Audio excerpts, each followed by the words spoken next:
Hello student, आज हम बहुत इंपॉर्टेंट टॉपिक कि मैट्रिक्स रिप्रेजेंटेशन कैसे करना है वो आपको कराएंगे, सॉल्व कराएंगे कुछ क्वेश्चन।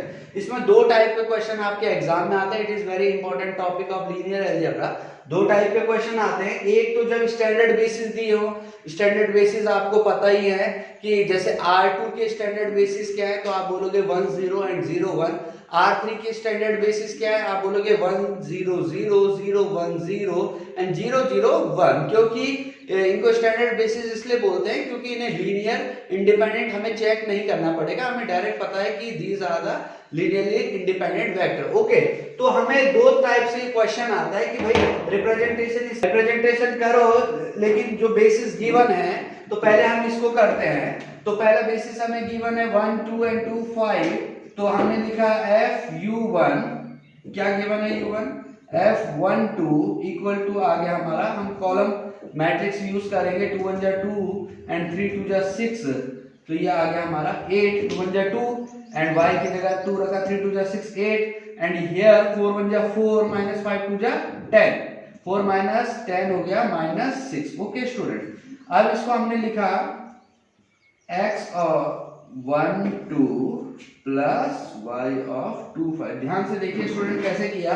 हमने लिखा पहले बेसिस हमें गिवन है 1 2, तो हमने इस पे F12 पे देखा क्या इमेज इसकी बनी, तो 2 1 जा 2 प्लस 3 2 जा 6, तो 8 और हमारा जब यहाँ रखा तो 8 और माइनस 6 और इसको लिया हमने x इंटू फर्स्ट और प्लस y फर्स्ट बेसिस। ठीक है, ओके।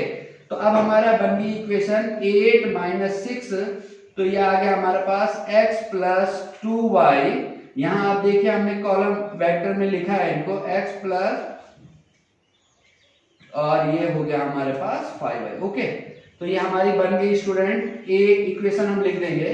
तो ये बन गया x प्लस 2y, इसको आप यहाँ लिख दे, कोई प्रॉब्लम आपको नहीं होगी। x plus 2y equal to 8 और दूसरा आ गया 2x plus 5y equal to minus 6। It is very basic property of matrix addition की मैट्रिक्स एडिशन तभी होगा जब उनके ऑर्डर सेम होंगे। तो इसका ऑर्डर भी 2 1 का है, इसका ऑर्डर भी 2 1 का है, तो इसके करस्पॉन्डिंग एलिमेंट ऐड हो जाएंगे, तो x प्लस 2y और 2x प्लस 5y।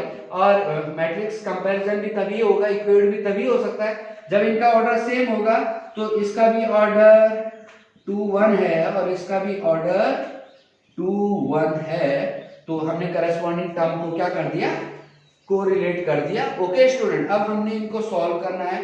तो यहाँ देखिए x प्लस 2y है, यहाँ 2x प्लस 5y है, तो इस इक्वेशन में हम मल्टीप्लाई कर देते हैं 2 से, तो it become 2x plus 4y equal to 16। Okay student, तो माइनस माइनस माइनस, तो y इक्वल टू हमारे पास क्या आ गया 22। ओके, अब y की वैल्यू x में रखेंगे तो हमारे पास x आ जाएगा x plus 2 into minus 22 equal to 8, x minus 44 equal to 8, x equal to 8 plus 44। ठीक है जी, हमारे पास x की वैल्यू ये आ गई और y की वैल्यू क्या आ गई माइनस 22। तो हमारा पहला हमारे पास आ गया F12 इक्वल टू आ गया हमारे पास x आया 52 U1 माइनस 22 U2। अब सिमिलर हम इस दूसरे वाले बेसिस के लिए यही ऐसे ही प्रोसेस अपनाएंगे। तो ये देखिए हमने पहले वेक्टर लिख दिया, अब दूसरे बेसिस के लिए हम लिखते हैं FU2। ओके, और U2 क्या है हमारे पास F25, और हमने लिखा 2 5 करें स्टूडेंट, x की जगह 2 रखोगे तो 2 2 जा 4 और y की जगह 5 रखोगे तो 3 5 जा 15, 15 और 4 कितना हो गया 19। ओके, 2 2 जा 4 और 3 5 जा 15 और 4 19, और यहाँ रखा 4 2 जा 8 माइनस 5 5 जा 25, 4 2 जा 8 माइनस 25, तो 25 में से 8 गया तो 15 में से 8 गया 17। ओके, 17 बचेगा, ध्यान से आप कैलकुलेशन कर दीजिए। 25 में से 8 माइनस करेंगे तो माइनस 17 बच जाएगा। और यहाँ हो गया हमारा x, और पहला बेसिस हमें दिया है 1 2 और दूसरा बेसिस दिया है हमें 2 5। ओके स्टूडेंट, तो अब इसको हमने इक्वेशन बनाई जैसे हमने पहले बनाई थी 19 माइनस 17, तो सिंपल है, ये हो गया x 2x और ये हो गया 2y और ये हो गया 5y।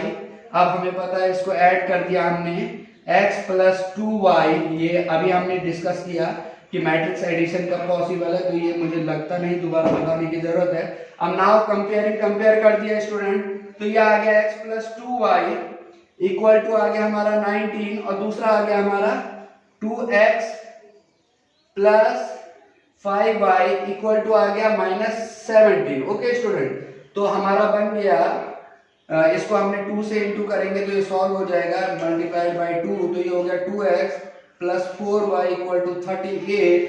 सब्ट्रैक्ट किया तो ये हो गया y इक्वल टू -54 और y की वैल्यू इसमें किसी भी इक्वेशन में रख देंगे आप। 2 plus -55 equal to -19, x 110 equal to 19, तो x आ गया हमारे पास 19 प्लस 110, तो ये आ गया 9 और 129। ओके स्टूडेंट, तो हमारा FU2 क्या बन गया?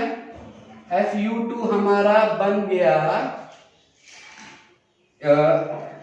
129 U1 माइनस 52 U2। ओके, और U1 क्या था?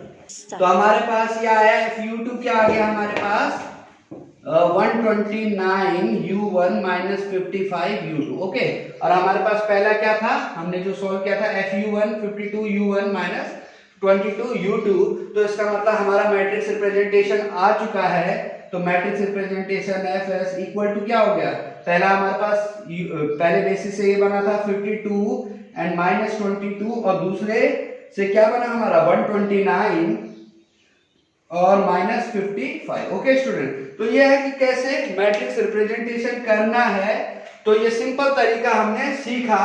अब इसी में मैंने आपको बोला था कि अगर स्टैंडर्ड बेसिस हो, तो स्टैंडर्ड बेसिस के लिए पहले आप इसको समझ गए। अब स्टैंडर्ड बेसिस के लिए हमारे पास कौन कौन से बेसिस होंगे, आपको सबको पता है स्टैंडर्ड बेसिस कौन से होंगे, 1 0 0 1। ठीक है, तो हमने पहले लिखा FU1 क्या हो गया हमारे पास 1 0 0 1 में आप देखेंगे तो क्या बन जाएगा 2 1 2 0 2, और यहाँ 4 1 4 1 0, तो 1 0 रखा तो 2 1 2, ये 0 हो गया, तो यहाँ 4 1 4 हो गया, पहला ये आ गया। तो और FU2 क्या आ गया हमारे पास, FU2 आ जाएगा हमारे पास स्टैंडर्ड बेसिस से FU2 रखेंगे हम 0 1, क्योंकि हमारे पास R2 के स्टैंडर्ड बेसिस होते हैं 1 0 एंड 0 1, तो पहला रखा FU1 रखा तो क्या आ गया 2 1 2 0, 4 1 4 माइनस 0 तो 2 4, FU2 0 1 रखा तो हमारे पास आ गया 2 0 का 0, 3 1 3, और ये आ गया हमारे पास 4 0 0 माइनस 5। तो हमारे पास यहाँ मैट्रिक्स रिप्रेजेंटेशन आ जाएगा 2 4 3 माइनस 5। इसको हम ऐसे भी लिख सकते थे FU equal to 2E1 plus 4E2 और FU2 equal to 3E1 minus 5E2, और ये इसका मैट्रिक्स रिप्रेजेंटेशन। तो मैट्रिक्स रिप्रेजेंटेशन के क्वेश्चन दो टाइप से होंगे, एक जब हमें स्टैंडर्ड बेसिस बोला हो, तो स्टैंडर्ड बेसिस आपको पता होना चाहिए कौन होते हैं, R2 के, R3 के क्या होते हैं, R3 के, R4 के क्या होते हैं, तब हमारे पास डायरेक्ट क्वेश्चन हो जाएगा। लेकिन जब स्टैंडर्ड बेसिस नहीं दिए हैं, हमें अलग से बेसिस दिए हैं, जैसे इस क्वेश्चन में दिया था, तो क्वेश्चन को थोड़ा सा ध्यान से हम सॉल्व करेंगे तो सिंपली हम क्वेश्चन के आंसर तक पहुंच जाएंगे। Thank you.